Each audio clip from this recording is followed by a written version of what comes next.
Olá, nono ano, vamos lá fazer a correção dos nossos exercícios. Bom dia para vocês. É, Nós temos o primeiro texto que fala sobre o trânsito. Nós estamos trabalhando agora com texto argumentativo. Então, esse tipo de texto é importante que vocês notem quais são os modelos que você usa de argumentação. Nós estamos começando com o primeiro modelo. Foquem bem nesse modelo, porque vocês vão usar até o terceiro ano do ensino médio em redação esse tipo de modelo para desenvolver os argumentos de vocês no texto dissertativo. Então, nós temos aqui um modelo de causa e consequência. Então, nós temos um problema, vai ser apontado um problema para vocês. Aqui é sobre o trânsito, né? Mas sempre em redação será apontado um problema. E você pode levantar nos seus argumentos a causa e a consequência. Então, isso não é feito, essas causas e consequências não são postas logo no primeiro parágrafo, porque o primeiro parágrafo do texto é a introdução. E também não são postas no último parágrafo do texto, porque o último parágrafo do texto é a conclusão. Então, onde ficam, né, essas causas e consequências do problema? No meio da redação, no desenvolvimento da redação. Então, no segundo, terceiro parágrafo da redação, tá? Então, não na introdução, no primeiro parágrafo, e nem no último, que é a conclusão. E sim nos parágrafos de desenvolvimento do texto, tá? É, Então vamos pensar aqui no texto 1, vou ler para vocês aqui do lado. Sair de casa e enfrentar o trânsito nas grandes cidades está se tornando insuportável. As pessoas estão irritadas, cansadas e agressivas. As ruas sujas, o barulho de arrepiar os tímpanos. Então fiz a introdução aqui, né? Vamos ver. A causa, olha só, segundo parágrafo, hein? A causa dessa situação crítica é a proliferação dos automóveis. Então, apontou uma causa aqui. A mais, ó, ponto final. Eu vou explicar isso que eu acabei de falar. Então, no período seguinte, isso é importante que vocês notem também. Há mais carros do que espaço para com eles trafegar. O brasileiro passa em média 2 horas por dia dentro do carro apenas para fazer o trajeto entre sua casa e o trabalho. Quando chega um feriado, o sofrimento se transfere para as estradas. O que deveria ser um momento de descanso e descontração se transforma num martírio. Então, apontando causas aqui e consequências também. Caminhamos rumo ao caos inevitável, se não forem tomadas medidas drásticas. O problema dos automóveis nas regiões urbanas será cada vez mais parecido com o do cigarro. Continuarão sendo fabricados e vendidos, mas surgirão cada vez mais obstáculos a seu uso. O aumento cotidiano de veículos em circulação prenuncia a falência dos sistemas de transporte. Então, aqui é a consequência, tá?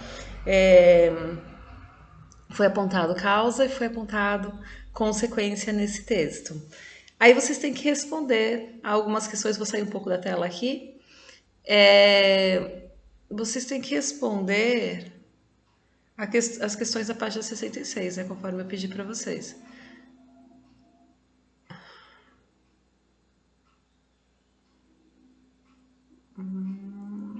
Eu sou muito lerda para isso aqui, gente. Tá. Vamos lá. Estão com a apostila aí para corrigir? Por favor, hein? Coloquem a apostila aí do ladinho para vocês corrigirem comigo. Vamos associar então as duas colunas. Vamos lá. A tese, que nós já estudamos anteriormente, a causa do problema e a consequência do problema, tá? Nós vamos apontar aqui. Então, o caos inevitável, as restrições do uso de automóveis e falência dos sistemas de transporte é o quê? Né? É a consequência do problema, letra C. Vocês colocaram a letra C? E o trânsito insuportável nas grandes cidades? Esse é o problema, essa é a tese. O trânsito insuportável, esse é o nosso problema, essa é a letra A, é a nossa tese. Aumento do número de carros em circulação, essa é a causa do problema, então é a letra B. Vocês acertaram? Vocês estão entendendo o que é tese, causa e consequência? Então a tese é o problema, A causa é a causa do problema e a consequência do problema. Então, no texto, parece muito simples, muito claro. Ai, professor, é tão óbvio isso. Parece, mas na hora de construir o nosso texto, de elaborar o nosso próprio texto, não é tão fácil assim, não, tá? É fácil porque tá pronto pra gente, aqui a gente tá lendo alguma coisa pronta. Parece óbvio porque tá aqui na cara da gente, mas na hora de nós desenvolvermos o nosso texto, ai, a coisa muda, tá? Aí não fica tão fácil quanto parece. A próxima questão, observe, deixa eu ver aqui no meu. Observe que o texto de onde foram extraídas a tese, a causa e a consequência foi publicado em 1995, então há 25 anos. Se você mora em uma grande cidade, a minha idade, mentira, gente. Se você mora em uma grande cidade, já visitou alguma ou tem notícias sobre o que acontece com o trânsito dos grandes centros urbanos brasileiros, poderia dizer a consequência prevista pelo autor se tornou realidade? Então, vamos pensar em São Paulo. Vocês já foram para São Paulo? Já foram para Curitiba? Sorocaba? Já foram para as cidades? Santos? Já foram para alguma dessas cidades, né? Todas essas cidades são grandes centros urbanos. Então, aconteceu, tornou-se realidade? Bom, vamos pensar. Nessas cidades há rodízios de carro. Nessas cidades há ciclovias. Então, se eles tomaram essas medidas de fazer rodízio de carro, de ter ciclovia, que mais? Que é feito? Há campanhas estimulando o uso de transporte público, porque assim não ficam muitos carros, né? Circulando, e sim o transporte público carregando mais pessoas. Sei o que mais que a gente poderia colocar. Incentivando carona também, né? Além de tudo isso que nós falamos, há campanhas incentivando carona. É, o que mais? Nós vemos também, vocês já perceberam nas ruas, né, nas vias, que há uma via só para transporte público, transporte coletivo, nessas grandes cidades, para que o trânsito flua melhor. Então, não fica ônibus junto com o carro, ou caminhão junto com o ônibus e o carro. Então, há uma via só para transporte público, uma via para carros maiores, né? E para carros comuns. Então, vocês podem colocar tudo isso nessa questão 1.2. E a questão 1.3, você poderia fazer algumas propostas para resolver esse problema? Quais? Por que seriam eficazes para melhorar o trânsito? Então, você conseguiria pensar em duas soluções, duas propostas de intervenção? Duas soluções para esse problema, para melhorar o trânsito? Quais são as suas propostas para que o trânsito melhore? Então, vocês precisam colocar aí duas propostas de vocês, tá? Agora vamos à questão que até achei ótimo o Davi ter me perguntado. Eu falei que eu ia dar um pouco de atenção para essa questão, né? Da elipse. Aqui, prestem atenção. Oh, ah, aqui. Vírgula para marcar elipse. Primeiro, nós temos que entender o que é uma elipse. A elipse é uma figura de linguagem. Então, nós temos a elipse e o zeugma, tá? A elipse, o zeugma é uma elipse, só que é uma elipse diferente. Eu vou explicar para vocês. Até esse exercício aqui eu acho que é um zeugma e apesar de ser uma elipse, né, eu chamaria de zeugma. É assim, a elipse é quando você supre, quando você deixa de escrever uma palavra, geralmente é um verbo, tá? Deixa de escrever uma palavra que ela não, ela poderia estar ali, você entende que essa palavra poderia estar ali, não perde o sentido se você tirar a palavra e você tira essa palavra. Então você tira a palavra que não foi citada anteriormente, isso é elipse, né? Que não foi citada anteriormente, você tirou essa palavra, mas você entende que haveria uma palavra ali que foi excluída.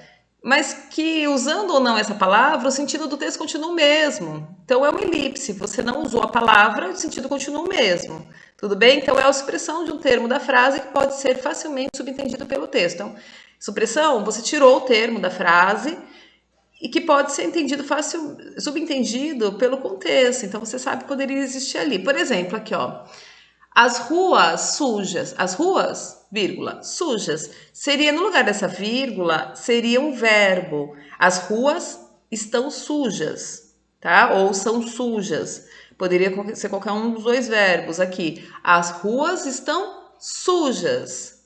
Aí eu não teria vírgula, porque essa vírgula está aqui só por um motivo, porque ela está no lugar de uma elipse.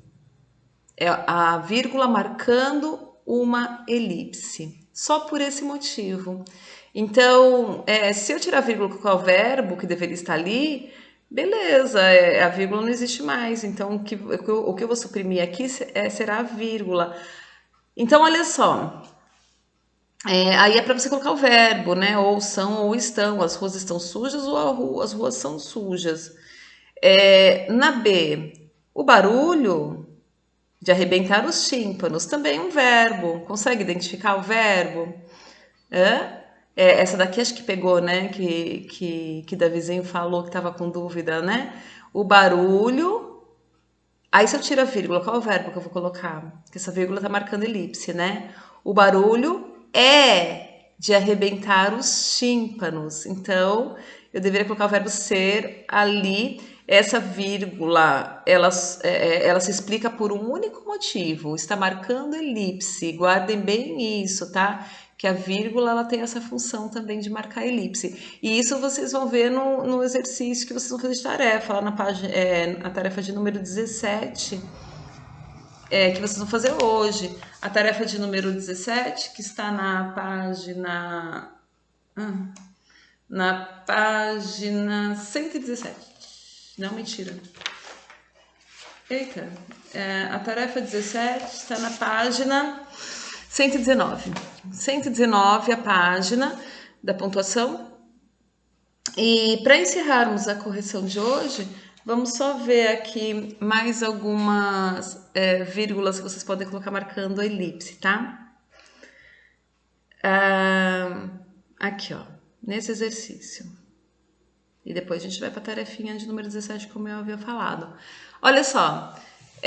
Coloque a vírgula para marcar a elipse do verbo. Considere que fazer o exercício é apenas uma etapa. Então, por que eu falei do zeugma, né? Você deve estar se perguntando, professora, você falou do zeugma? Sim, a elipse é quando você não coloca o verbo anteriormente. Quando você usa anteriormente a palavra, o verbo, aí a gente chama de zeugma. Quando apareceu anteriormente e depois, na segunda vez que você ia usar, você suprimiu, você excluiu esse verbo na segunda vez de uso, aí é um zeugma, tá? Então, usou, suprimiu o verbo uma única vez, sem esse verbo ter aparecido antes, é uma elipse. Suprimiu o verbo que já apareceu anteriormente, mas na segunda vez que você usou, você resolveu não colocar para não ficar repetitivo, aí é um zeugma, tá bom? Eu acho lindo zeugma. Se eu tivesse um filho homem, ia chamar zeugma. Já pensou? Zeugma, vem aqui. Zeugma, vamos dormir? Zeugma, coma direito. Mentira, gente. Eu me referi a fatos.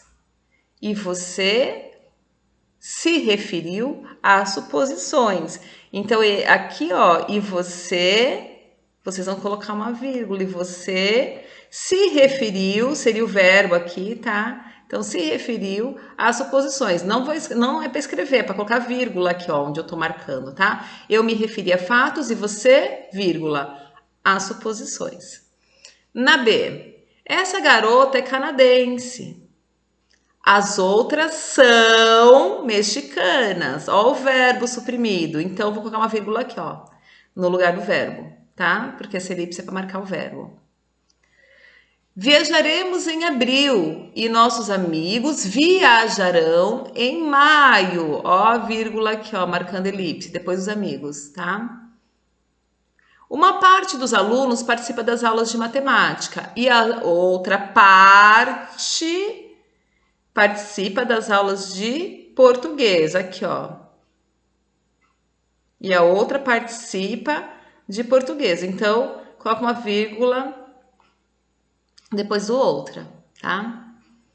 Uns gostam de cinema e outros gostam de teatro. Depois do outros, coloquem a vírgula aqui também, tá? Depois do outros, para marcar elipse. Ficou fácil agora entender que a gente usa a vírgula para marcar a elipse de um verbo, que esse verbo ele foi suprimido, ele foi retirado, mas que é possível entender que ele existe ali. Facilmente, ó, eu li agora para vocês, facilmente a gente percebe que esse verbo poderia estar ali, certo? Então, agora a tarefa de número 17 que vocês vão fazer. E acho que por hoje é isso, tá bom? Beijo em vocês, até a próxima aula.